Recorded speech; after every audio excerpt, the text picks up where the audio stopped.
All right. So if part one was about telling the story, part two is about what happens inside of it.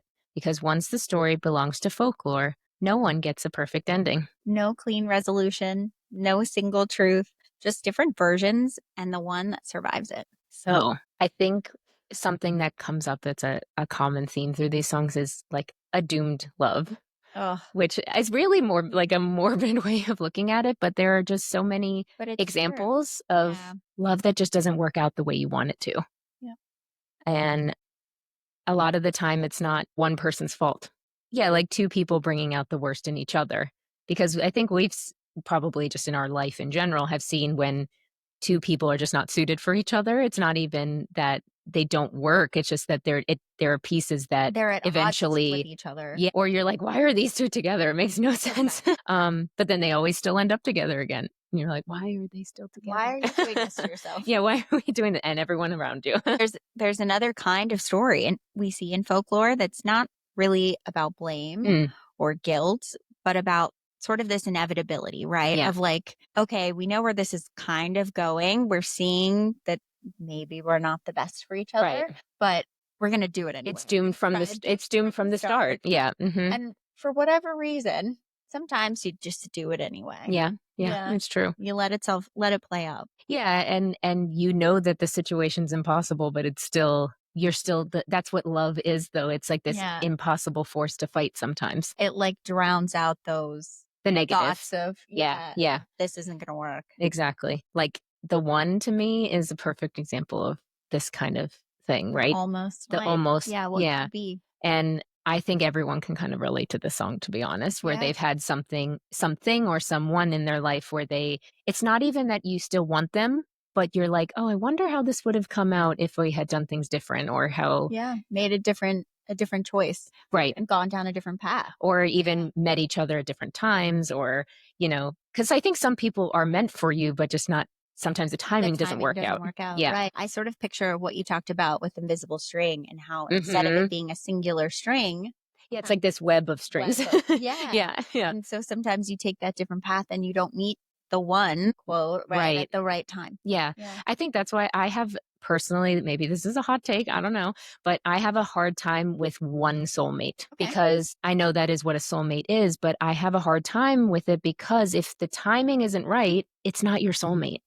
Oh. Someone, or maybe the thought that someone else could show up at a different time. Correct. And is also like a fated thing. Yeah. And I guess maybe that I'm thinking about it in a negative way because then your soulmate is the person that shows up at the right time. Oh. So like there are people that are really good for you and could be, but it's not. Doesn't mean they're It doesn't mean they're the best option. Yeah.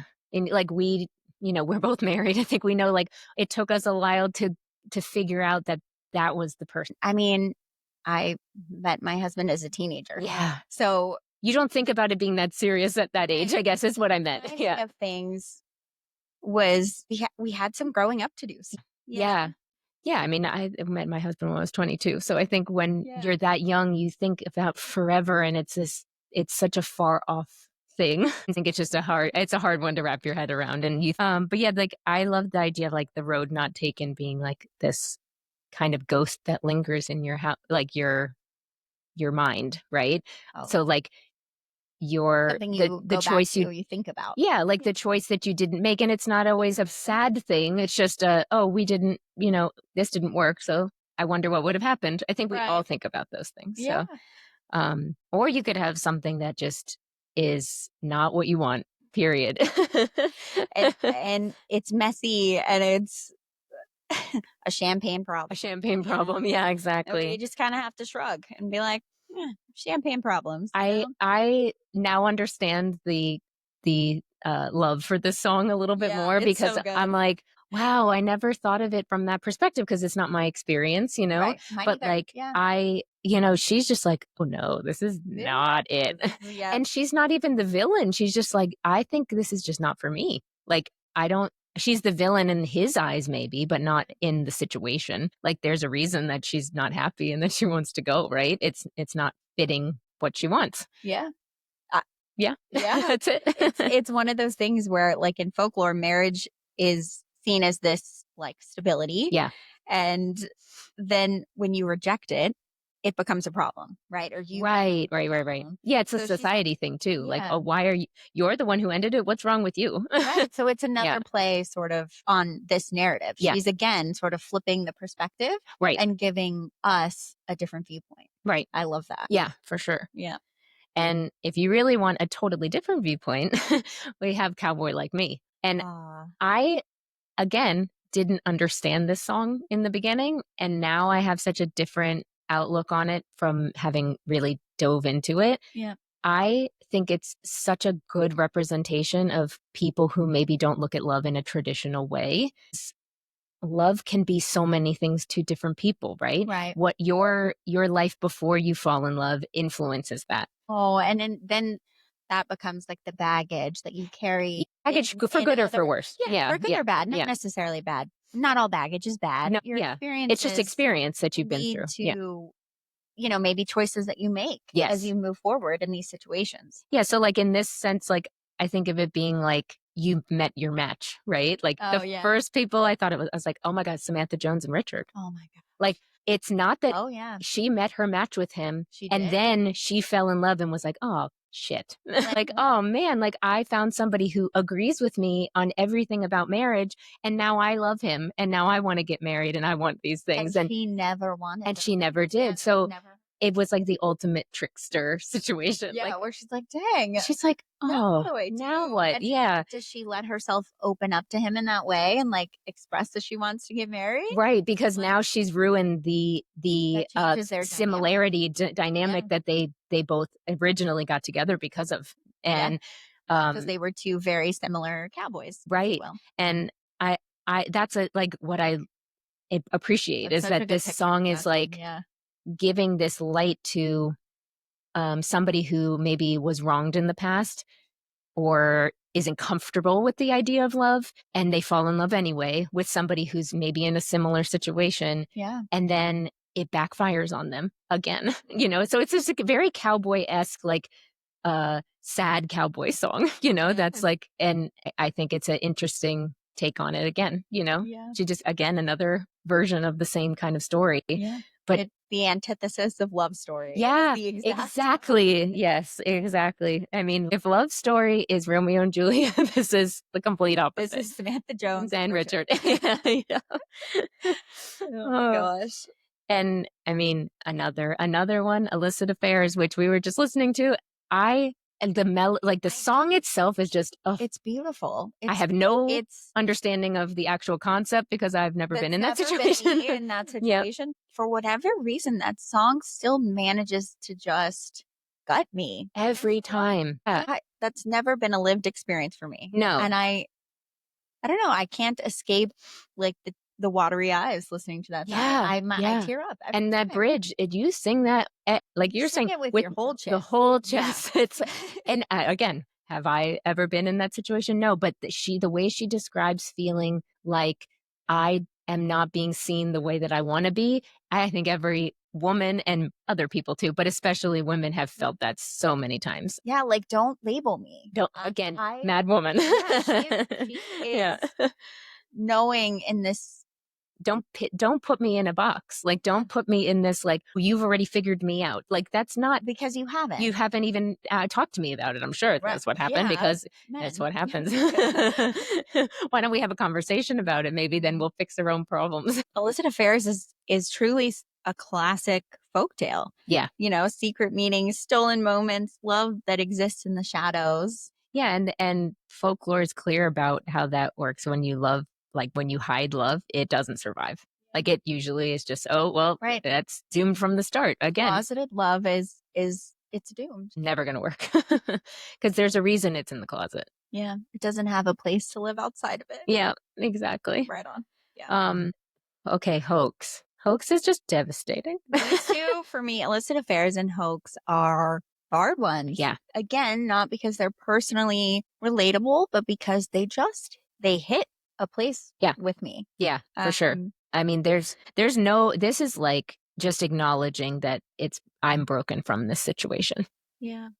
And it's a part we don't usually see. Like it's again a different angle, right? Like we don't usually see the aftermath of a breakup. You see the whole story about the breakup, but then what happens afterwards is a lot of the time forgotten.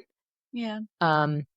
You have some stories that show that, but not a lot. I mean, not to the extent where she goes in this song. The illustrator is standing, or narrator, I guess, standing on a cliffside. Yeah. Yeah. A reason. It just, this is, I listened to this song first time. Text to my sister was, oh my God, she's not okay. Yeah. Like, totally. not because I necessarily feel like she was standing on a cliff, but because she was screaming out, like, desperation. Yeah. And that she was in a tough spot. Yeah, your faithless love is the only hoax I believe in. That is not good. Ouch. No one else can portray these emotions like she can. Yeah. Yeah, that is truly her superpower. Yeah. I don't know how she does it. And in such a way where, again, not a feeling I've had, but a feeling that like I can feel when she sings this. Yeah, that's totally powerful. Yeah. For you to make like all of these examples relatable, even if you haven't been part of it, that's insane. Like, I don't know how you do that, but she does such a good does such a good job of explaining that. Yeah. I mean, and then happiness is like almost like the flip side of it a little bit. Like you've come to the mature ending of this. It's a more mature version of like, or not necessarily mature, but like you've worked through it. You've gone past the initial devastation. You've worked through the hoax, I guess, if you will. Yeah. Where you're like, okay, there'll be happiness after you. Because of like, it's a whole cycle that she sort of works through here. And I think it gives this perspective of like two things can be true at once. Oh, that's you don't have to like truth doesn't always have to mean it's a one side is right and one side is wrong, right? Like there was happiness after because of, during, like all of these things can be true. And when you look at it from a retrospective lens, it helps. Absolutely. It helps you see those things. And it can help you move forward, knowing that time wasn't wasted. Again, invisible string. Yeah, like it all leads to where you're meant to go. Right. And so surviving that and moving forward. Yeah. Stronger. Yes. Arguably. Yes. Yeah, usually I think so. Yeah. I think when you don't work through your problems is when you have a problem. I mean, I tell my children this. It's like two things can be true at the same time. Yes. You can be angry and you can be sad. Yes. And that's okay. Yeah. But we're going to talk about those things in both lenses. Right. Because that's how you work through them. Yeah. Because then you're understanding why these things are making you feel two things at once. Because I think that can be extremely confusing for a little brain, let alone an adult brain. But again, it's like I have boys, so I'm like trying so Yes, even more so. Yeah. so hard to be like, oh, yep, you're angry. Yes, you're sad. Yeah. We have to process. Oh, yeah, for sure. I definitely try to do that too with my son. It's like the worst thing is somebody who can't work through that. And you see it happening. Or watching them struggle to work they're like, but what do you mean? Help. I found the example of Tristan and Isolde to be related to this for I think everyone thinks Romeo and Juliet. So I was trying to go away from that. Romeo and Juliet is love story in my head. So I was like, we got to go a different way. Basically, the story is that Isolde is promised to the king, King Mark. Interesting choice of name, but anyway.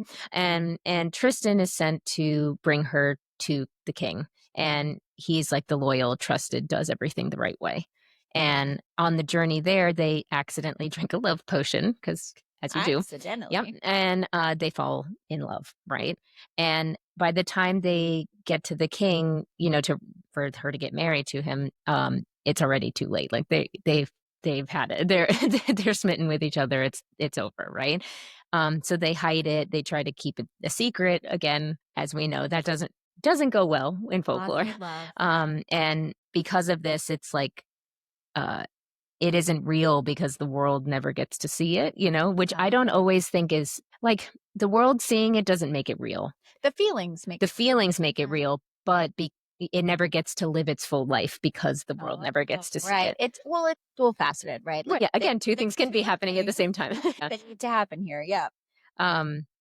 And then, it of course ends tragically. So what else is new? So stories like Tristan and Isolde have been telling us for centuries that love can be powerful. Yeah. Real, but still doomed. Yeah, for sure. Yeah. And I think it's a pattern that we see in folklore a lot. A lot, yeah. And that not every story has to have a villain or like a lesson, but this one has a overarching theme where you're like, okay, nobody's wrong here, but you're starting off in a bad spot to begin with. Like you see where this story is going before you even finish it. Oh, totally. Yeah.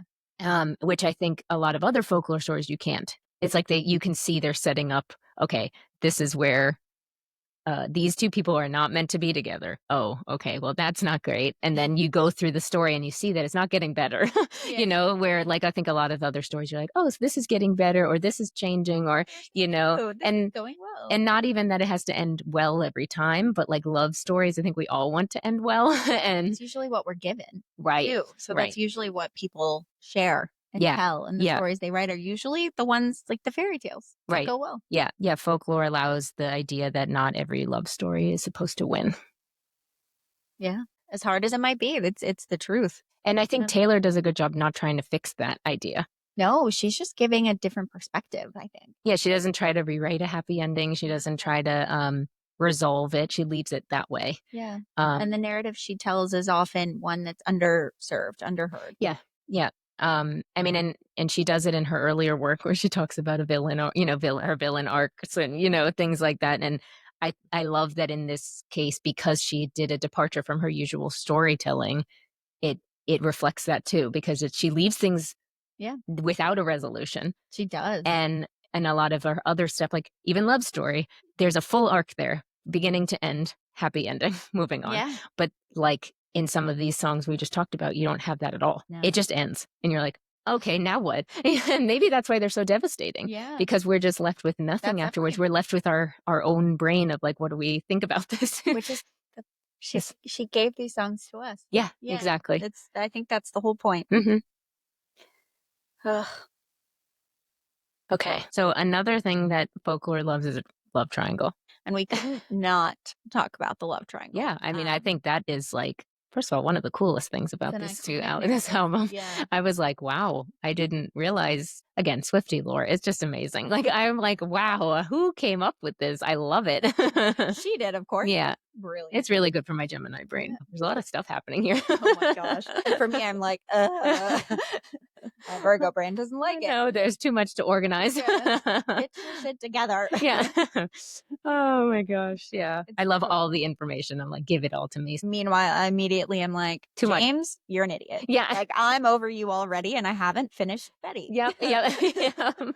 Exactly. Yeah. And I think what's cool about this particular love triangle is not like overly dramatic. It's just telling all three perspectives. And that's in different ways. In very different ways. It's fun. So, little bit of context here is that James sings out in Betty. Yeah. Our character James. I picture like 17-year-old boy. Yes. Right. Yeah. He's a teenage dork, if you will. Yeah. August is Augustine. Yeah. So the other girl. Yeah. And then Betty, speaking out later, is Cardigan. Yeah. Is the one singing Cardigan. Yeah. Well, and I also think it's interesting the order of these songs. Yeah. Because we go start with Cardigan and end with Betty. Yeah. Cardigan, August, Betty. So it's not in the usual, like, I think a lot of the times the story is led by like where the triangle is connected, if that makes sense. Yeah. And this is kind of starting at the end and going, like the scope is going back in again. Yeah. So like normally we start with a James-ish perspective and we're going the other way around. And I was like, oh, okay. So we're like zooming in into the original situation. I like Cardigan first. Yeah. Because my brain likes context. Yeah. Yeah. To know what. Before you go into the like more mature piece, I guess, if you will, has to say about the situation. Yeah. Makes sense. I think in this too, we see I like not having a singular, like if she would have just dropped Cardigan. Well, yeah, it's a good song, but it doesn't have the depth to it that it has. Yeah, we wouldn't understand it in the same way. For sure. And so, like in folklore, there's multiple narrators, and each one believes that they're the right one, right? And right. The truth is biased, it's emotional, it shifts and, changes. And so this triangle is there's a lot happening. Yeah. But I love that we get everyone's like different perspective I agree. here. Yeah. It's important. So I guess we'll like, as far as for painting a story, as we can start with James and his perspective in the song Betty. Yeah. So if we paint James as this like 17-year-old who's like borderline terrified that he's about to lose his girl, even though I roll. So he shows there's no subjective opinion in this. So from our side, we've already made our opinion, but you guys figure it out. Yeah. I mean, I think for me, this has been out a long time, so I've already formed my opinion. Oh, and I think people maybe who are listening have heard at least one approach to this at some point. So, and he shows up at her party and he's trying to beg her for forgiveness for transgressions that he fully had a part in. Yeah. He loves sort of shifting the blame, as we'll see as we continue on. Yeah. But, yeah, I mean, he's basically like, August is the one who told me to get in the car. And I'm like, she made me. And it's like, buddy, no, like, that's not how that works. Like, you have to take accountability there too. And I hate that he like calls her friends stupid. I was like, if you're all your stupid friends back, not a good start. Excuse me. If you want to be my lover, you got to get with my friends. And also my friends. That's so good. Also, my friends are not going to like you, and then I can't like you. Yeah, I mean, like, all your stupid friends are stupid to you because they don't like you. That's why. That's valid. Yes, anyway. yes. And he's like attempting to practice his like half-done apology. And he thinks he's being romantic singing this song. Like, that's what I think. Well, and I also think it's interesting because this song is told in real time, where the other two are reflective. Totally. So it's interesting to think of like he's singing this, thinking this is the truth of the situation of what's happening right now. It's dopey, naive. And then as we go through the other two, you'll see like, oh, this is us reflecting on the situation later on, you know? Okay, so August. So the tale of, I guess, and for story purposes, the other girl. Yeah. Meanwhile, that's debatable. For Augustine. Yeah. So her perspective is again, it's sort of Taylor giving us that flipped narrative, the narrative that is underserved, the one that we usually don't get. Right. Of the other woman truly feeling like she was thinking she had him. There was something special there, that was a genuine feeling that was shared between them. I think it's important that we tell that because I think we villainize the other woman so much. Yeah. Because we always assume that she knows the other side. And in this we see she doesn't. She thought she had him and she like came to the realization she didn't, even though she didn't know about Betty. Like we don't even know if she knew. We don't know. So I think that's important too. Yeah. She's talking about a love that like grieving a love that she didn't have, period. She thought she had it. And I think I've been through a situation where you think you have something and then it's not what it actually is. It's not genuine. Yeah. Not even doomed, but it's your version of what that love is different than the other person's. And then clinging a little bit to that like false reality. Yeah. And it can be hard to let go of.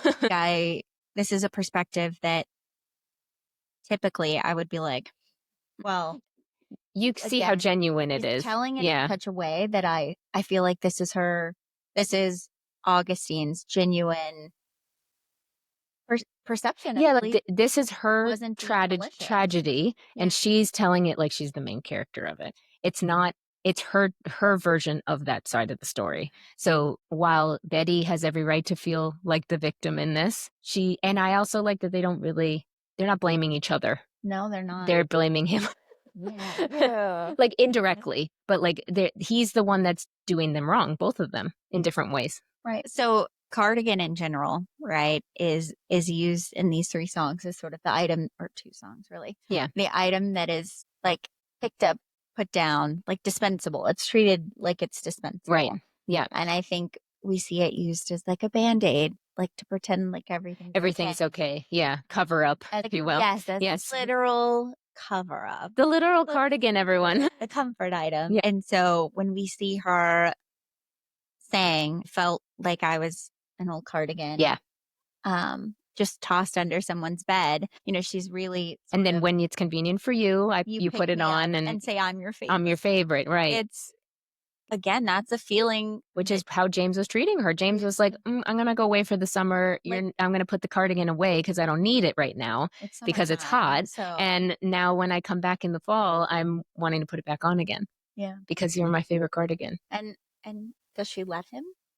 Yeah, that's the question, right? Cardigan is a perspective that is older than this situation, right? So this is Betty several, I don't know, you could even say like a decade or so later. Yeah, I think looking back, Taylor said it's like on this situation a while later. Yeah. And I think she's like realizing that this betrayal is not a shock. Yeah. Like it's something that it's a pattern that he's created, maybe not as aggressively in the beginning, but it's slowly built up over time where she's like, okay, well, I'm not surprised he's doing this now. And maybe teenage girl didn't know, or teenage Betty might not have picked up on that. Yeah. Might have just been agreeable or gone along with it, but because she loved him. Yeah. But she's grown up, and so now she's looking at it sort of for more of for what it is. Yeah, I mean, she repeats throughout the whole song that she knew him, right? I knew you, right? Like I thought I knew. I thought I knew. That's what she's saying the whole song. I thought I knew who you were, and I thought I could trust you, and I thought I knew how this was going to go, but it didn't. And she repeats it. It's the story, as with like in folklore, right? It's the story gets repeated. That line gets repeated, not because it's the truth necessarily, right? But because it's remembered that way, right? Like that's how she's remembering. Yeah, it. And also to like explain how it's not just her story, like it's other people's story. There are other people at play here. Yeah. The line, "You drew stars around my scars, and now I'm bleeding." I know, it's not good. Again, the cardigan as a band-aid. Is big here. She recognizes that he fixes her in that way. Yeah. But that it's temporary. Yeah. It still is causing her harm. Yeah. Mm-hmm. Yeah, he's trying to fix the problem, but it's not. It's something that has built over time, that it's not that simple just to band-aid it anymore. He's unaware. In my head, James is like very unaware of what's happening right now. He's just doesn't unaware of the girl's feelings. Yeah, he doesn't realize August or Betty. He doesn't realize how badly he hurt August, and he doesn't realize that over time he's made the situation happen with Betty. Like he has created his own problem. Right. Yeah, and I think I love the line, tried to change the ending, Peter losing Wendy. Like she's trying to make it that he's losing her, right? Like it's the other way around. Yeah, because like in Peter Pan, she loses him. Like he leaves and goes off, and that's it, right? And she chooses to go back home. She's right. Like, absolutely. Right. He loses her. Right. I have to leave this island. I'm going to grow up. Right. I'm going to change. Maybe James isn't. Right. Exactly. And we see her again. I think she loves this image of Peter. Yes. And I don't know if there's like, one could assume maybe that there's an individual that has her to this Peter Pan. Yeah. Oh yeah. This idea of someone who just we all have a Peter Pan-ish grow up, right? person in our life that we're like, okay, but like you're 40. Yeah, like, come on now. Get it together. And it doesn't even have to be romantic. It's like, boy, like I think Peter is an image or like a character that, from our perspective, from a girl's perspective, is we're like, oh, I don't want to. Yeah, I don't want to deal with that. But for her, she's recognizing it. Yeah, and it's like, okay, well, I didn't see that then. Yeah, but it's this inevitable thing that you're just not going to grow up. You're not going to change. Yeah. I was just thinking about my person that I think of as Peter Pan, and he is now married with 2 little girls, and we always used to joke that he would end up with girls because it was like, you are like literally Peter Pan and the Lost Boys. And it's like so funny to me because he got married a lot like when he was a lot older. And now he's with, I guess, well, it wouldn't be his Wendy. Tiger Lily? She's Tiger Lily. I like Tiger Lily. Yeah. People listening who know who I'm talking about will love this because they're going to be like, I love that he's with her. Like that's because that's more who she is, but it's funny. But yeah. So maybe a more appropriate fit, if you will. Yeah, exactly. Yeah, actually, if you think about the story, it would be. Wouldn't have been for Peter. No.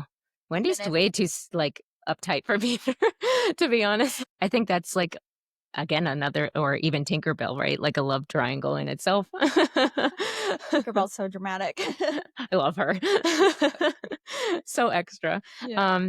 But yeah, I think it's, again, like all these relationships that it wants to work, but it doesn't, all these matches that just are not adding up. So I think there's a lot of layers to this triangle, though, too.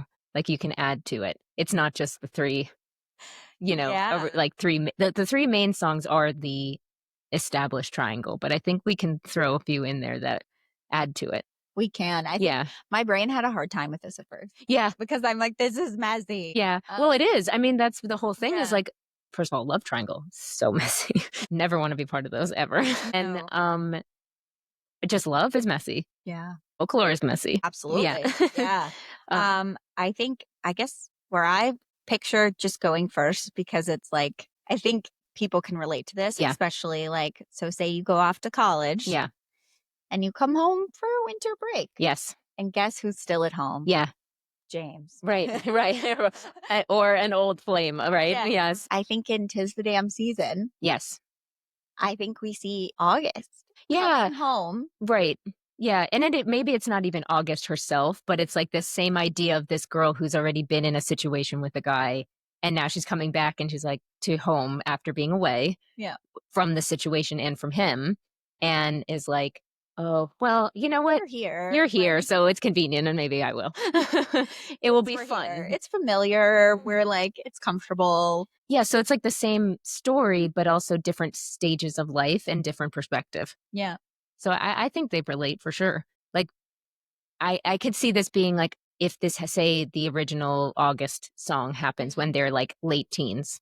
And so then 'Tis the Damn Season is her coming back from college. So a couple, like, removed from the original situation. She's hurt by him, but it's again this doomed love a little bit. Now she kind of knows. She knows what's coming, but she's going to do it anyway. But with ownership of it. Totally. Yeah. She owns the situation and knows it isn't more than what it is. Yeah, exactly. That's it. Yeah. Same story, just in a later stage. Yes. So if Betty is the girl who knows better, right?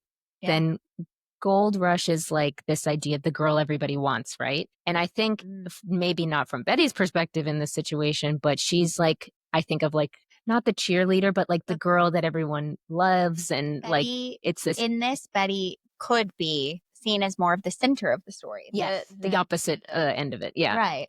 The prize. Right. If you will. Yeah. I don't like putting a person as the prize, but yes. No, but the star. The star of it. Yeah. Like everybody wants to, that's it.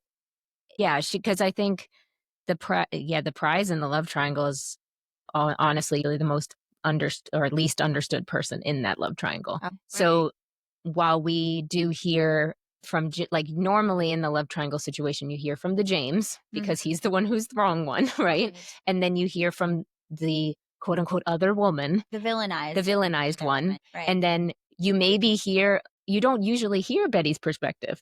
Yeah, you don't usually hear the like sad, quote unquote rejected, misunderstood. So she like feels like she's the outcast in this situation. Like she's been cast aside, like in Cardigan, right? Right. And I think Gold Rush paints her in this light of like, because James sees her this way. I think James sees her as this quote unquote like girl on a pedestal. Like, this is the girl I want, or I think I want.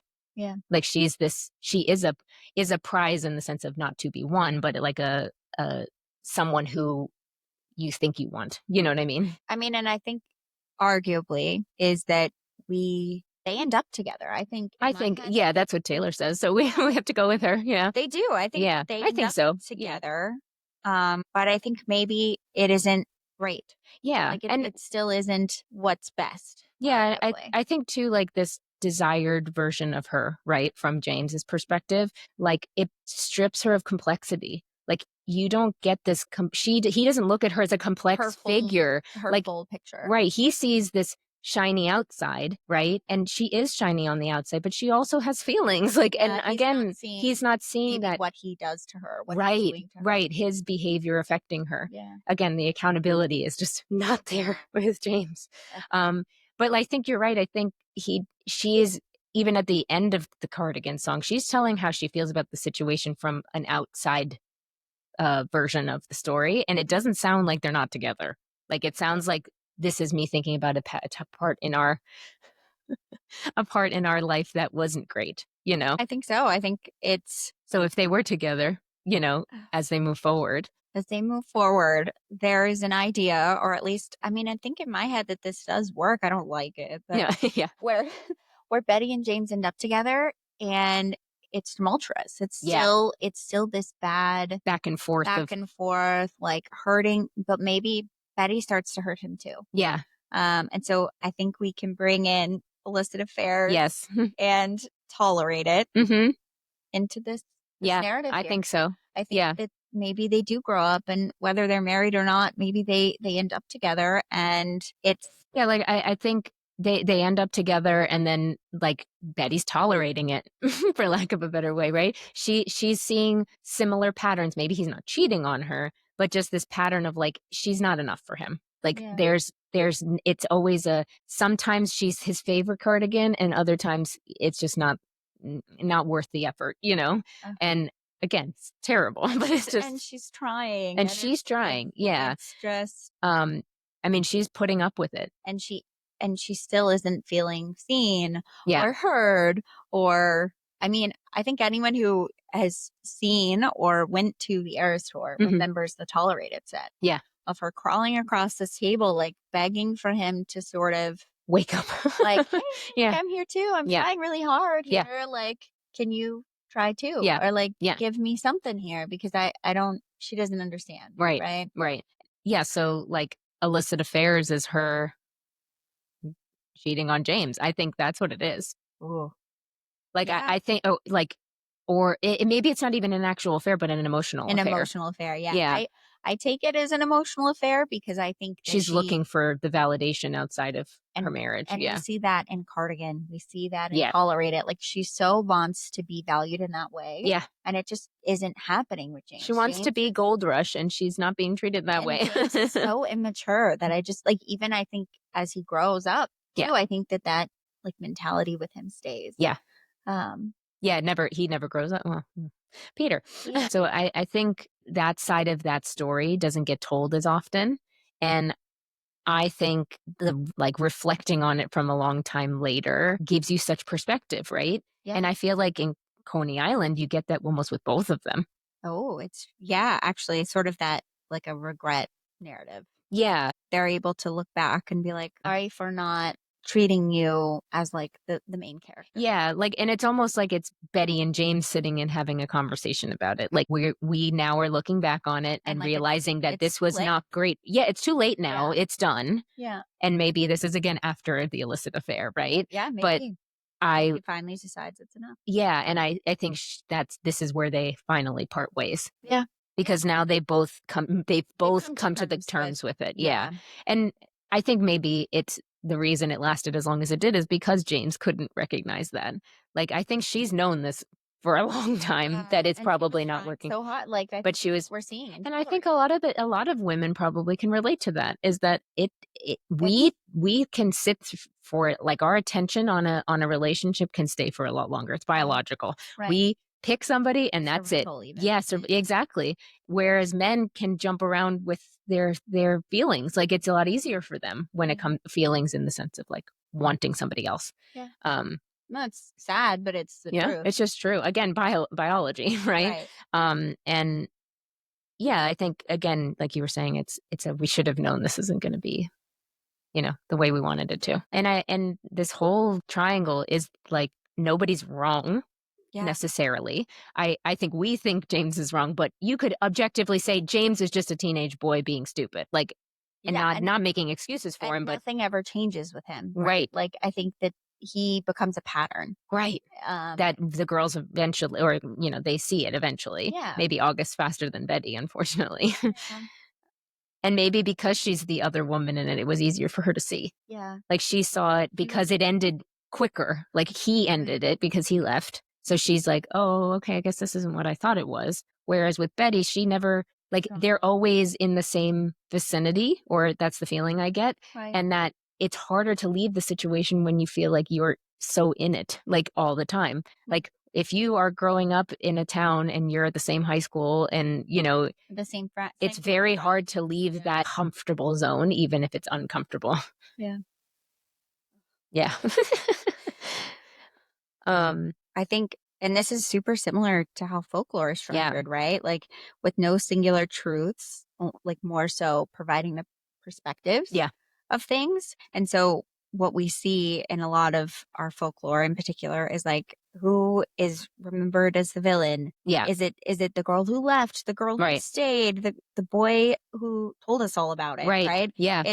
It's never a clean answer. Yeah. It's just sort of there. It just exists. And I love it because it's reality. Reality is there are three sides to the story, like one story, his, hers, and the truth. Like there, and in this case, hers, his, and the truth. And it's not always like factual. Sometimes it's just emotional. Sort of emotional. Yeah. Because if you go by facts, technically, like August should be just as pissed off as Betty, but Betty really is emotionally invested in such a different way that while it may affect August initially, she can get past it a little bit quicker, or in a different way. Yeah. So another history or folkloric story, a legend, if you will, that is a love triangle is King Arthur, Guinevere, and Lancelot. In the story doesn't just break hearts, it breaks the whole kingdom. It does. So it has massive implications, which is something that I think folklore does really well, is it shows how personal relationships can destabilize everything around you. Yeah. It uses love triangles to ask who's right, and it shows them that it uses them to show that there's not always a clean choice, right? And that's so true. Like not every choice is the right one, but one has to be made. And if it's messy, there are implications of that. If they're like, it's hard. Yeah. So Guinevere marries King Arthur, but Lancelot is like his trusted, like most trusted knight. Yeah. And Lancelot and Guinevere fall in love. And then it basically leads to the fall of Camelot. Yeah. And so it's less of like the story in this context is less about like the passion between them and about the collapse of around them. The implications. Yeah, the implications. Yeah. It destroys the kingdom, the legacy, and the myth of perfection, right? So like in Betty and in Cardigan, it's like perspective and memory that's being used to add to the story, right? And then if you add intolerated, it's staying in something that isn't working out, right? It's not fulfilling you, right? Yeah. And hoax is this devastation after they realize that this is crumbling, right? Yeah, and then Coney Island, that regret, of course. At the end, right? Like Lancelot and Guinevere are sad at the end because they're like, we're together, but this sucks. What did we do? We ruined everything. Exactly. I mean, even in like Romeo and Juliet, everything falls apart at the end because they die, obviously, but also their families are in ruin. Yeah. So it's more than just them. Yeah. The implications are wider than that. Yeah. Right. So like the whole system breaks down because of that. And folklore likes to explain things that way. It does. Where personal relationships relate to the greater good, if you will. And have ramifications in that way. Mm-hmm. Yeah. Mm-hmm. And I think folklore loves a love triangle where it's not neat. And this is not neat by any means. Those are the stories that get told. Yeah. Those are the stories where people are like... Because it's intriguing. It's interesting. Yeah. And I think it's the same why we love this, the folklore love triangle, because it is so... We never get to hear all the different sides, so it's intriguing. Like we want to know, this is how this person felt. Oh, interesting. It's like nice how does that feel like you're getting a fuller picture, if you will, because most of the time you don't. You only get maybe one, and then you assume about the others. Yeah, right. Exactly. And Taylor was like, "No, I'm going to tell you that. Yeah, we're going to tell you. It's so good." Again, my Gemini brain loves that. I'm like, give me all the information so I can be mad at James for good reason. It's a little messy. Yeah, but yeah, I like it. Yeah, for sure. So another way, when I was thinking about this love triangle and other places and ways that we see it, I thought about sort of this like Maiden triad story, like the mother. Oh, yeah. And the Crone. And I say that because we see that in a lot of lore. Yeah. Especially like European lore. So it's three perspectives of a same life. Yeah. And like a life cycle in a sense. Yeah. And none of them are painting the full picture on their own. But together. But if you tell all three perspectives, you get the full picture. Right. And that's exactly, first of all, just exactly how folklore works, as you said. Yeah. And so she didn't invent this way of storytelling. No. But it certainly is such a great and wonderful way to like remember it. Yeah. And use that in a modern way. Mm-hmm. So for me, I like, again, with with Taylor as the bard. Yes, yes. I love her telling. So we have like multiple bard level story. It's so good. Okay, so we have her as the maiden with from Betty. Right. Reflective cardigan era narrator. Okay. Right? Yeah. Girl at the window. Oh, Ivy. yes. So stick with us. Yes. Here. Yeah. Becoming, longing, this sort of unfolded power. I think even August too, you could throw in there too. August, because I think totally. August is like a very I mean, I guess people as they get older maybe fall into that pattern, but like I think it's a teenagey sort of kind of teenage idea into college. Yeah, where you think something is one way before you realize it's not. Yeah, where you're not quite able to look at that Separate bigger it. picture. Yeah. And like wonder why he isn't choosing you. Yeah. Or like, is there someone else? Like when you start to wonder those things. Yeah. And then we get, so the mother, or like creator, if you will, is the one who holds maybe more of the full story. They're a little more aware. Yeah. They've come into themselves a little bit better. And for me, it's peace, it's Marjorie. Yep. Sort of this generational grief, tending with memories. Yeah. And how they're presented. Yeah, for sure. Yeah. I mean, even like, okay, so I know 7 is told from somewhat of a child perspective, but I think it makes you think of it from a, like for me, it's like mother perspective of like, oh, this poor kid thinks that the house is haunted, but the dad is just mean. Like, or, you know, like it's, that's true. No, 7 so even though it's not technically told that way, it has that does give that impression to us. Yes. Yeah, I definitely think so. Yeah. And then Crone. Yes. Yeah. So Crone is like an old woman, or like an older woman, past motherhood stage. Yeah. Yeah.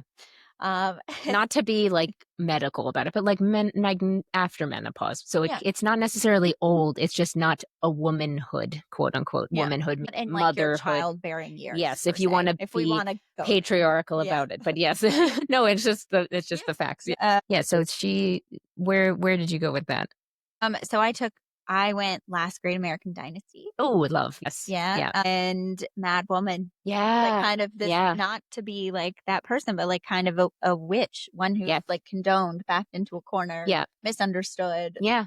Or like you said, like Rebecca Harkness, like she is past that point in her, like she's in a part of her life where she just gets to enjoy herself, and that's it, you know? And she's villainized for it. Yep. Yeah.